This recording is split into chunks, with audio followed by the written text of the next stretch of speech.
और चलिए आगे बढ़ते हुए बात कर लेते हैं इलाहाबाद हाईकोर्ट के उस फैसले की जिस पर सियासी घमासान मच गया है। जी हां, असदुद्दीन ओवैसी ने इस फैसले का विरोध किया है और ये कहा है कि हाईकोर्ट का जो हिजाब को लेकर के फैसला है वो इस्लाम के विरुद्ध है। दरअसल इलाहाबाद हाईकोर्ट का फैसला आया था जिसमें कहा गया था कि इस्लाम में जरूर ये हिस्सा है लेकिन स्कूल में अनुमति नहीं दी जा सकती हिजाब की। इसी को लेकर के असदुद्दीन ओवैसी ने कहा कि ये फैसला मैं इसके खिलाफ हूँ।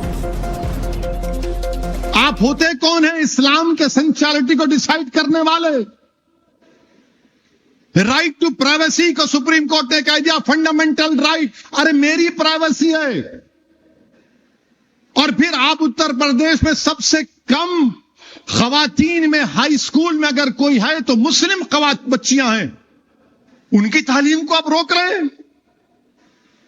और फिर सर पे अगर कोई हिजाब हमारी बेटी पहन रही है, सर पे पहन रही है, दिमाग पे नहीं पहन रही है, जिसके सर पे कोई बाल नहीं है वो एनकाउंटर करा रहा है।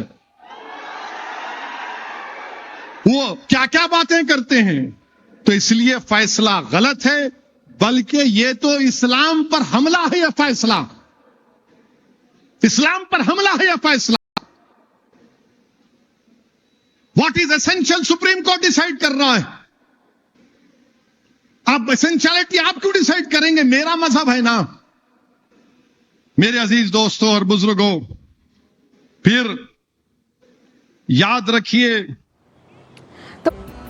और चलिए आगे बढ़ते हुए बात कर लेते हैं इलाहाबाद हाईकोर्ट के उस फैसले की जिस पर सियासी घमासान मच गया है। जी हां, असदुद्दीन ओवैसी ने इस फैसले का विरोध किया है और ये कहा है कि हाईकोर्ट का जो हिजाब को लेकर के फैसला है वो इस्लाम के विरुद्ध है। दरअसल इलाहाबाद हाईकोर्ट का फैसला आया था जिसमें कहा गया था कि इस्लाम में जरूर ये हिस्सा है लेकिन स्कूल में अनुमति नहीं दी जा सकती हिजाब की। इसी को लेकर के असदुद्दीन ओवैसी ने कहा कि ये फैसला मैं इसके खिलाफ हूँ।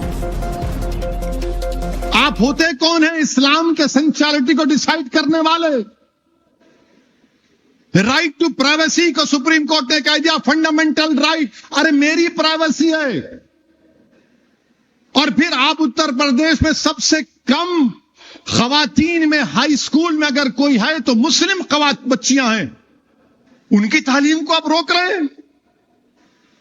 और फिर सर पे अगर कोई हिजाब हमारी बेटी पहन रही है, सर पे पहन रही है, दिमाग पे नहीं पहन रही है, जिसके सर पे कोई बाल नहीं है वो एनकाउंटर करा रहा है। वो क्या क्या बातें करते हैं। तो इसलिए फैसला गलत है, बल्कि ये तो इस्लाम पर हमला है। यह फैसला इस्लाम पर हमला है। यह फैसला what is essential supreme court decide कर रहा है। आप एसेंशियलिटी आप क्यों डिसाइड करेंगे? मेरा मजहब है ना। मेरे अजीज दोस्तों और बुजुर्गों, फिर याद रखिए